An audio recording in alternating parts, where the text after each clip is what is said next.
Kesi ya jinai nambari 25480 ya mwaka 2025 iliyofunguliwa kwenye Mahakama Kuu ya Tanzania, Masjala ndogo ya Dar es Salaam, na aliyekuwa makamu mwenyekiti wa Chama cha Demokrasia na Maendeleo Chadema Zanzibar, Said Isa Mohamed, na wenzake wawili, Ahmed Rashid Hamis na Maurida Anakom, dhidi ya viongozi waandamizi wa chama hicho wakiongozwa na mwenyekiti wake wa Tanzania Bara, John Heche, imetajwa tena hii leo mahakamani hapo chini ya Jaji Awam Mbagwa.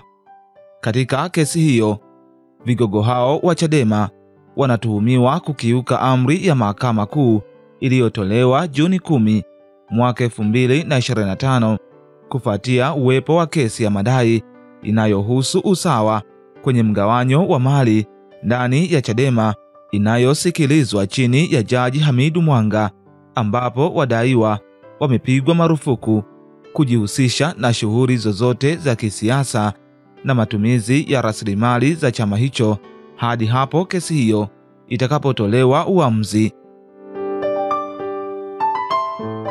Leo mahakamani hapo, upande wa mashtaka umewasilisha flash ambayo ina picha jongefu, yani video, zinazoonesha kauli zilizotolewa kwa nyakati tofauti tofauti kupitia majukwaa tofauti, kauli ambazo zinadaiwa kukiuka amri ya mahakama ya Juni 10 mwaka 2025. Hata hivyo, kesi hiyo imepangwa kusikilizwa Oktoba 22 mwaka 2025 saa 5 asubuhi kutokana na kile kilichoelezwa na mahakama kuwa imefunguliwa kwa hati ya dharura. Pia waleta maombi wametakiwa haraka iwezekanavyo kuwapatia taarifa baadhi ya watuhumiwa ambao hawajafikishiwa taarifa hiyo. Wakati huo huo, upande wa utetezi umetakiwa kuwasilisha kiapo kinzani hadi kufikia Oktoba 21 mwaka 2025. Hadi kufikia hii leo, ni washtakiwa watatu pekee ndio waliokuwa wamepatiwa taarifa za uwepo wa kesi hiyo, ambao ni John Mnyika, bodi ya wadhamini na katibu mkuu wa Chadema, ambapo wahusika wamefika mahakamani sambamba na mawakili wao Pale Mpoki na Hekima Mwasipu.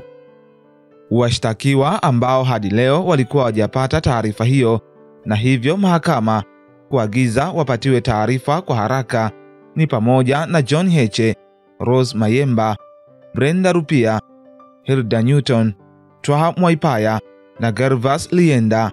Katika kesi hiyo, upande wa mashtaka umewasilishwa na mawakili wawili ambao ni Shabani Marijan pamoja na Alvan Fidelis.